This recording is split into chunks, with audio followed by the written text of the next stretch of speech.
Now, bike maker Hero is a dominant market leader in segments that we call as the commuter segments. Now, these segments are ranging from 100 to 125cc, and Hero actually rules the roost here. But there is still one particular segment where Hero still hasn't been able to crack the code, and that is the 150cc segment. It's far away from the leadership position there. It has launched a lot of bikes in this segment over the last few years, including the Extreme as well as the Impulse, but yet it's still not too close to the #1 position in this segment. They also had a bike called the Achiever in this segment, and now what they've done is they've relaunched the Achiever in a brand new avatar to give you a new package with a lot of new features and design, technically as well as ergonomically, to make the bike more impressive, to make a dent in the segment and give you a bike that is affordable yet premium in this particular segment.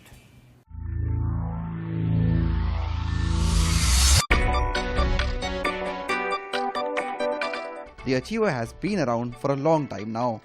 According to Hero, the bike also did fairly well in some pockets of the country, especially in the eastern states. But despite being one of the most affordable bikes in the segment, it didn't manage to challenge the might of bikes like the Bajaj Pulsar or the Honda Unicorn. The comeback of the Achiever has taken place right at the onset of the festive season, a time when people buy new vehicles. Hero is breaking records consistently when it comes to bike sales in India, catapulting it to the #1 spot, and now it must be hoping that even the premium consumer is receptive to their offerings. The Achiever is a start of introduction of more products in the premium category, and the company now has a chance to show it can completely make products in-house and make them well. Now, the Achiever is entering the lower end of the 150cc segment, which means that they'll have to compromise with some features, and even the design cannot be too radical, because that will mean the cost of the bike will go up. So it still is a bold design, which Hero is referring to as a very attractive design as well. And there are still some features that you will like on the bike, especially the bulge on the tank, which is a big tank here, as well as the graphics on the tank. There are hints of chrome across the bike if you see. And in terms of design, it's sort of likable. It's not the best bike, of course, in the segment, but it's not something that you'll absolutely hate. Now, we've seen this in a few other bikes in the segment as well, and same is the case here on the new Achiever also, is the fact that there's a no kill switch on the bike. So ignition on and off can only be done through the key, and there's no switch here. Of course, the i3 switch takes the place of the kill switch. And then the meter console as well, it's an analog cluster here, so there's no digital introduction here. So it's all the odometer, the speedometer, the trip meter are all analog. There's one nice feature which is a side stand indicator, which helps especially in city conditions. So you can see that to keep the cost down, there are some compromises that have been made, which work well if you're okay with it. The color options are limited to 3, apart from a special edition bike that's decorated in India colors. Only 70 such bikes are being made to celebrate the making of 70 million vehicles that have rolled out of the Hero Motocorp's assembly line in the last 3 decades. Some other attractions on the bike include shock springs, which are red in color, and the presence of a chrome plate on the exhaust node. Overall, keeping the cost in mind, the Achiever's design and features do get a thumbs up, especially the very popular and safe auto headlamp on feature. Now, what I like about the new Achiever is the fact that it gives you a good ride position. So in terms of where the handlebar is placed, as well as the seat, it's a wide seat, so you sit comfortable on this bike.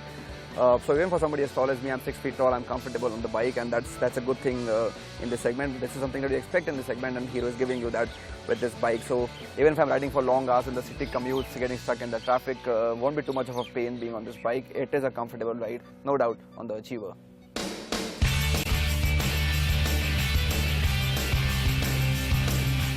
This wasn't exactly tar, and therefore a sort of unfavorable surface to ride on, but owing to the great ride position, there wasn't too much of a problem. And this is where the build quality and fit and finish was tested, and here there's no apparent hint of cost saving.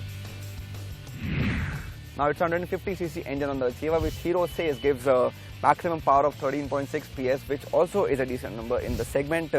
It's a torque on demand engine, which means that depending on the performance of the bike, depending on how the bike is running, what the speed of the bike is, the bike can give you more torque, and the torque figures also are impressive. A torque figure of 12.8 Newton meters at 5000 RPM ensures a glitch-free ride on the bike. It's a very refined engine which offers a smooth ride. Vibrations are also kept to a minimum, and it's only in higher revs that engine makes some grunt. Hero says the bike races from 0 to 60 km/h in just 5 seconds. Of course, the highlight when it comes to technology on this bike, as we saw with the Splendor iSmart 110, is of course the i3s iSmart technology. This one, Hero says, aids you in giving more fuel efficiency from the bike, especially when the bike is parked in neutral. So what happens here is that the moment you put the bike in neutral, the engine would switch off within the next few seconds, and thereby helping you save some fuel. Now this comes in really handy at places like traffic signals, where you have to wait for say a minute, minute and a half, even 2 minutes. So there will be no fuel that will be wasted when you are waiting here, and thereby contributing to a better fuel economy, especially in city conditions on the Achiever. The iSmart technology, as seen in the Splendor iSmart 110cc, definitely aids in improving the fuel efficiency depending on the road and traffic conditions. Under test conditions, Hero is promising a mileage of 50 km per litre, and that's a good number for a 150cc bike. Of course, at a flip of a button which is located at the place of a kill switch, the iSmart technology can be switched off. Now, ride quality as well as handling are two things that are of utmost importance when you're riding in city conditions, because you're all the time changing lanes and you're dealing with bad roads or unbroken roads or speed breakers. So when it comes to ride quality, the bike impresses you because the suspension performs well on both the wheels. However, the handling definitely can be better, and that is because of the wheels of the bike. Now, we certainly could have expected a thicker set of wheels on the bike. Now, what we see on the Achiever are not as thick as we see in some other bikes on the segment, and that sometimes hampers the handling capabilities of the bike. What's also impressive despite the narrow tires are the Achiever's braking capabilities. We only got to sample the more expensive disc brake variant of the bike, and this short ride was enough to convince us that these brakes will perform well in city conditions. The tires may not be wide, but they're grippy to say the least.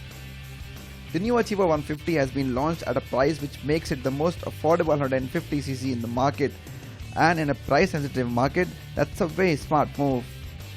It starts at 61,800 rupees for the drum brake variant, but the good part is that the disc brake variant costs us 1,000 rupees more. That makes the Achiever a good value for money proposition, and if you're ready to compromise a bit when it comes to looks and ergonomics, the rest is pretty sorted for the Hero Achiever.